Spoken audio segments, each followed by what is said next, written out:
The question says in Young's experiment, the wavelength of monochromatic light used is 6000 angstrom. The optical path difference between the rays from the two sources at a point P on the screen is 0.0075 mm and at a point Q on the screen is 0.0015 mm. So पहले तो मैं ये लिख देता हूँ. Lambda is given as 6000 angstrom. Path difference 1 जो है वो है 0.0075 mm, which we can write it as 1, 2, 3, 4. अगर shift किया तो 75 into 10 raised to minus 7 meter. Okay, this is for P. And path difference 2 is given as 0.0015 mm. यानी ये हो जाएगा 15 into 10 raised to minus 7 meter. This is for Q. Okay. Further question says, excluding bands at P and Q, how many bright and dark bands are observed between the 2 points P and Q? Point P and Q are on the opposite sides of the central bright band. तो सबसे पहले हम ये पता करते हैं कि ये P और Q कौन से नंबर का डार्क या ब्राइट बैंड है ना? For that we have the standard method. Path difference 1 हो जाएगा. I can say n lambda, where n1 I'll put, where n can be capital N integer if it's a bright band, or n minus half, capital N minus half if it is a dark band. Correct? That we will calculate. So ये हो जाएगा 75 into 10 raised to minus 7 is equal to n1 into lambda is 6000, which is 6 into 10 raised to minus 7. That means n1 होगा 75 by 6, यानी 7 1 6 1 6, 15 बचा, 6 2 12, 13 14 15 30 बचा, so 6 5 30. यानी मुझे इसे यहाँ पे n1 minus half is equal to 12.5 put करना पड़ेगा. यानी n1 का वैल्यू होगा 13. It means P is 13th dark point.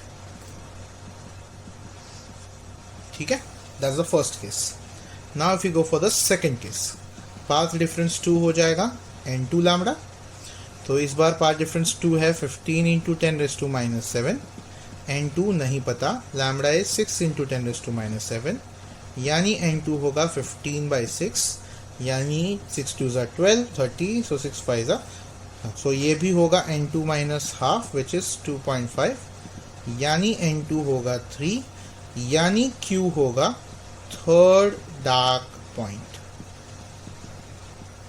ठीक है, सबसे पहले तो यहाँ तक कॉपी करो, then we can just understand how to find the number of bright bands and dark bands between this two. So now we know point P is 13th dark band and point Q is third dark band and they are on the either side of the central bright band. तो मैंने यहाँ पे central bright band mark किया हुआ है. तो every time when I mark a bright band, I'll mark like this. Okay, and every time I want to mark a dark band, I'll mark like this. Okay. तो obviously central bright band के बाद आएगा first dark band, then आएगा first bright band, then second dark band, then आएगा second bright band, then आएगा third dark band. यानी ये है हमारा पॉइंट Q. करेक्ट.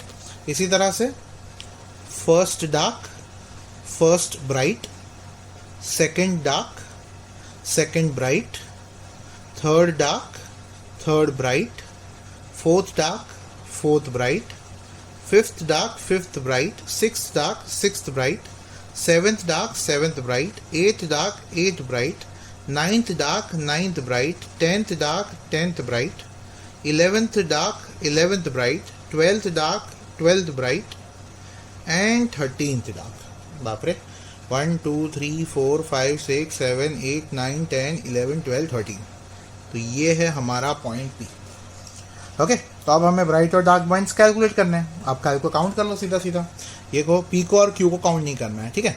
तो डार्क पॉइंट्स कितने होंगे? 1 2 3 4 5 6 7 8 9 10 11 12 13 14 डार्क पॉइंट्स. ओके, ये हो गया.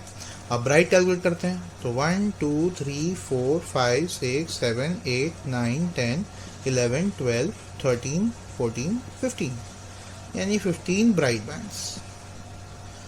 तो P और Q के बीच में ये होगा और ये होगा हमारा फाइनल आंसर। अब आप लोग सोच रहे होंगे कि सर ये तो छोटा नंबर था फिर भी इतना बड़ा हुआ है, एग्जाम में we will not have this much time to draw, तो हमारे पास कोई शॉर्टकट होना चाहिए, है ना। तो अब मैं आपको शॉर्टकट बताने जा रहा हूँ, तो पहले तो ये कॉपी कर लो। सो गाइज ये है हमारा शॉर्टकट। अब ध्यान से देखो यहाँ पे, अगर मैं इस Q की बात करूँ तो कैन आई से this is a third dark band, है ना। तो थर्ड डार्क बैंड के पहले ध्यान से देखो 2 ब्राइट बैंड आए और 2 डार्क बैंड्स आए compare to the central bright band के हिसाब से।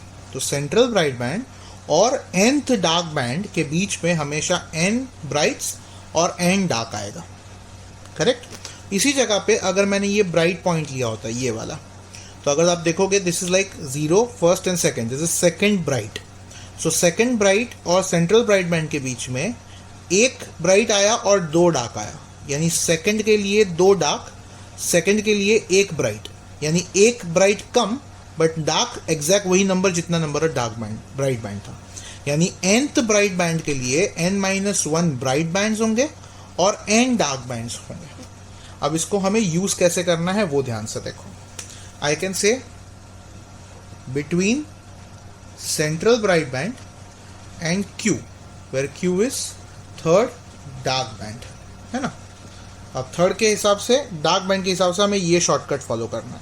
तो थर्ड डार्क बैंड, तो थर्ड यहाँ पे 3 ब्राइट और 3 डार्क आ जाएंगे। So we will have 3 bright and 3 dark between central bright band and point Q। तो है क्या, देखो 3 ब्राइट, 1 2 3, oh my bad, it will be n-1, मैंने 1 सेकंड थर्ड, हाँ, तो n-1 ब्राइट और डार्क बैंड्स आएंगे। My bad guys, sorry, this is the third bright band, third dark band. तो यहाँ पे थर्ड डार्क बैंड के लिए 2 ब्राइट और 2 डार्क आ रहे हैं, यानी 1 कम, जो भी नंबर होगा उससे 1 कम, तो n-1 आएगा, यानी यहाँ पे 2 ब्राइट और 2 डार्क आएंगे। ओके, अब इसी तरह से सेंट्रल ब्राइट बैंड और पॉइंट P की अगर हम बात करें, जो P है हमें पता है 13th डार्क बैंड, है ना। तो 13 के लिए 1 कम दोनों के लिए, तो 12 ब्राइट्स होंगे और 12 डार्क होंगे। अब अगर इसका मतलब हमने P और CBB के बीच में नंबर ऑफ बैंड्स पता कर लिए, Q और CBB के बीच में नंबर ऑफ बैंड्स पता कर लिए। अब क्योंकि दोनों ऑपोजिट साइड पे हैं तो ऑब्वियसली ये और ये ऐड होंगे, और उसके साथ साथ हमने सेंट्रल ब्राइट बैंड को काउंट ही नहीं किया था इसमें, तो ऑब्वियस है कि इसके बीच में प्लस एक सेंट्रल ब्राइट बैंड भी होगा। यानी हम बोल सकते हैं between point P and Q there will be 2 + 12 14 + 1 15 bright bands and 2 + 12 14 dark bands.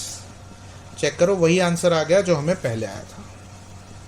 And this is going to be our final answer, और ये होगा हमारा शॉर्टकट जो हमें याद रखना है अच्छे से। ठीक है, थैंक यू।